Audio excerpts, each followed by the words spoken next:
Welcome to Learn Some Japanese Part 2 from the Yoko So, continuing with contemporary Japanese, or if you're a newcomer to learning Japanese, your introduction to Japanese. Basically, what Part 2 is, continuing the rest of the Hiragana alphabet and the Katakana alphabet. If you've tuned in for Part 1, you saw a brief introduction on how to pronounce the characters and read the characters and write the characters and what hiragana and katakana is.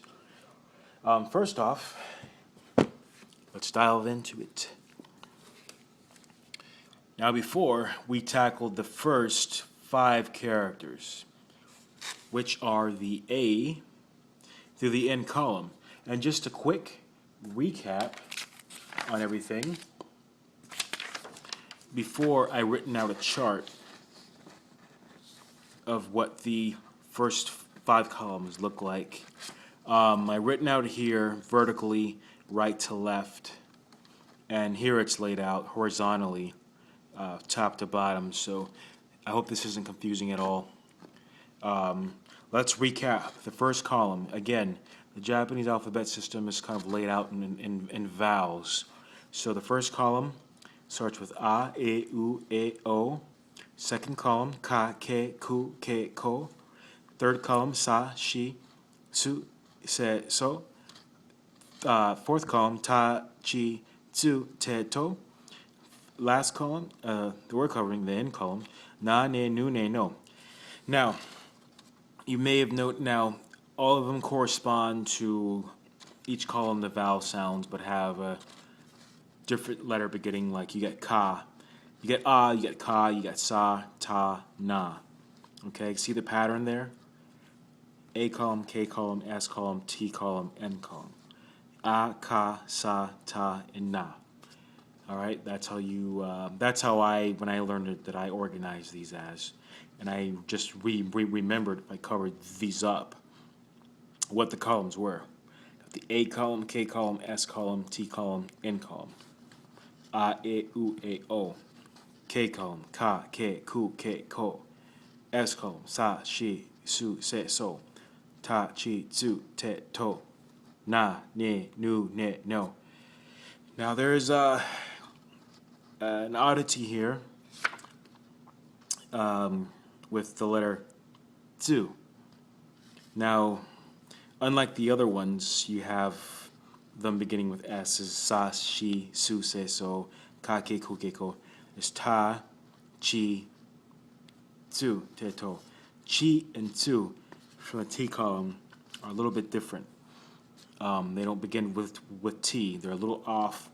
Well, not really off with the vowels. They both end in E, chi, tsu, u, tsu.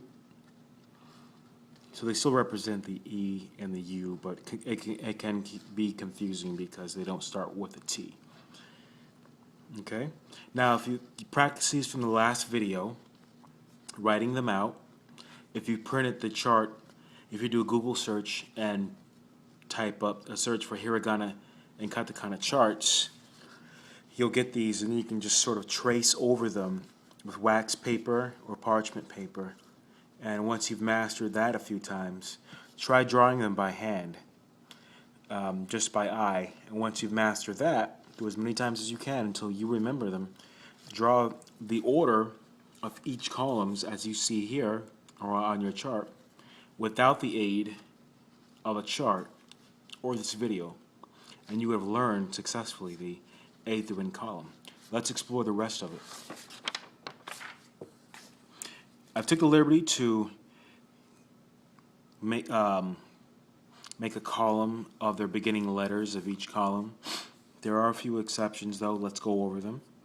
We've did the A through N. Let's move on to the rest. Okay? There is the H column.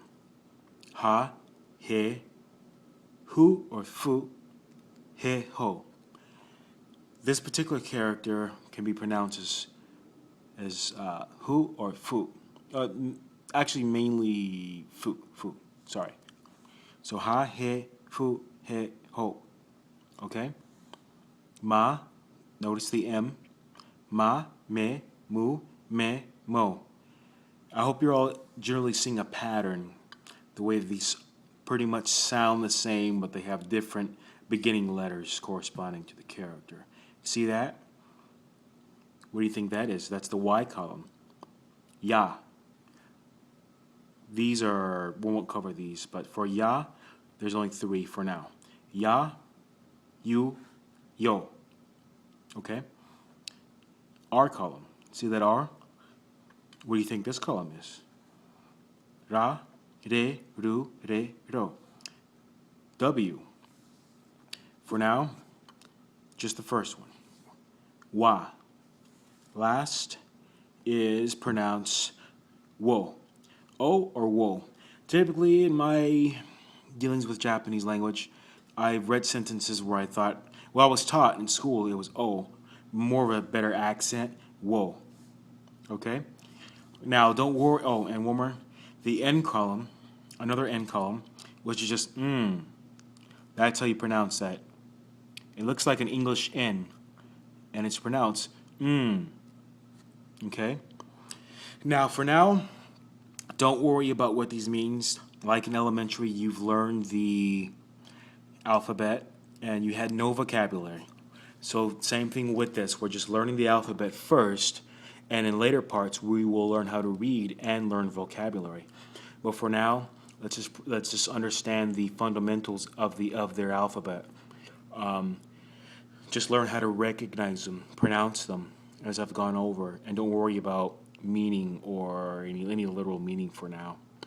The katakana chart is the same thing.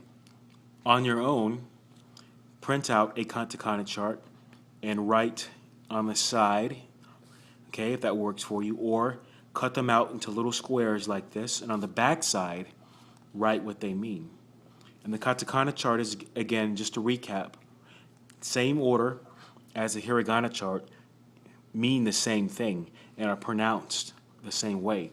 You have a, e, u, e, o, ka, ke, ku, ke, ko, sa, shi, su, se, so, ta, chi, tsu, te, to, na, ne, nu, ne, no, ha, he, fu, he, ho, ma, me, mu, me, mo, ya, you, yo, ra, re, ru, re, ro, wa, wo.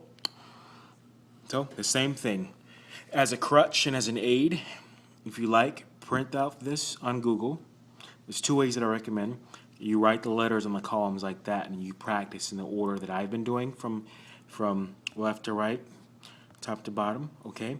Or you can cut them into little squares and write on the back what they mean. So for this character, just pretend this is a soul square.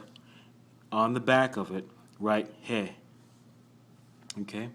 On the back of this, write ya, and for every little single letter, and then try to arrange them in the same order, just so you can just have a foundation of memorizing what they are.